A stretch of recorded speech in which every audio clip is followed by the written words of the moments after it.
Siap hancurkan Amerika dan Cina, Indonesia tingkatkan personil militer hingga 1,5 juta tentara.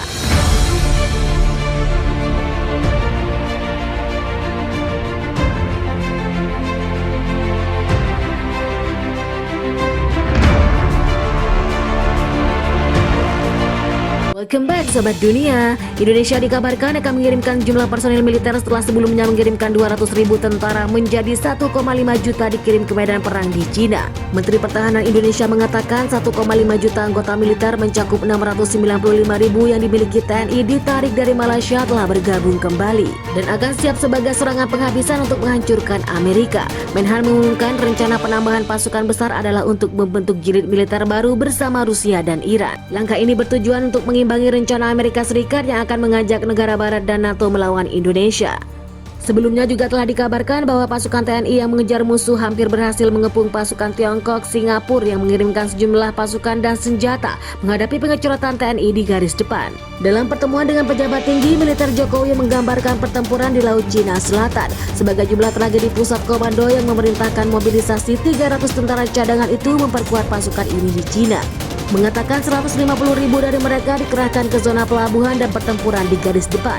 Presiden Jokowi menambahkan bahwa langkah Barat mendukung Cina adalah sebagai bagian dari upaya setelah berabad-abad untuk melemahkan dan memecahkan Indonesia. Kami sebelumnya selalu menganggap rakyat Malaysia sebagai saudara, tapi apa yang terjadi? Mereka mengkhianati kebahagiaan kita selama beberapa abad. Musuh strategis kita telah menetapkan tujuan untuk menghancurkan dan melemahkan negara kita. Informan kami juga telah melaporkan bahwa sejumlah pasukan elit disiagakan oleh Jenderal Yudo yang saat ini sudah berada sangat dekat dengan wilayah perairan Cina. Hanya beberapa saat setelah Jokowi mengumumkan hal tersebut, Komandan Brigade Tim bertemu dengan Resimen Infanteri ke-52 menyatakan kesiapan pasukan masuk ke medan tempur Cina Indonesia. Diungkap Panglima TNI, unit militer tambahan Indonesia sengaja ditempatkan di sejumlah wilayah yang dirahasiakan. Selain itu, pasukan ini juga mengumumkan dan mengumpulkan data intelijen dan memantau pasukan militer Cina di sekitar pelabuhan. Strategi pertahanan Indonesia di tengah gempuran Cina dan Amerika Serikat sudah beberapa hari. Amerika Serikat dan Cina melancarkan senjata kejut kepada TNI. Kendati demikian, hingga saat ini Amerika belum dapat menguasai medan pertempuran dan TNI masih terus memberikan perlawanan walaupun kalah jumlah di hampir setiap sisi tank ke pasukan pesawat terbang. Pasukan TNI yang dibantu pasukan Dayak telah menahan militer Amerika Serikat dan Cina di banyak tempat. TNI memang sudah kehilangan kemenangan atas bagian wilayah timur terutama di bagian selatan. Kutu gelombang peperangan memang masih bisa berbalik lawan TNI, pasukannya kian kekurangan rudal anti tank dan anti pesawat. Banyak pasukan reguler Malaysia yang paling berpengalaman di timur negara itu beresiko dikepung dengan seperempat pasukan Dayak masih terus memberikan perlawanan.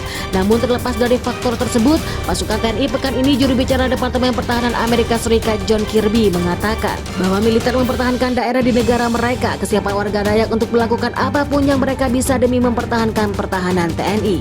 Ada perbedaan besar dalam semangat juang antara kedua pasukan berjuang untuk kelangsungan hidup. Jadi bagaimana menurut kalian? Silakan baku hantam di kolom komentar. Wassalam.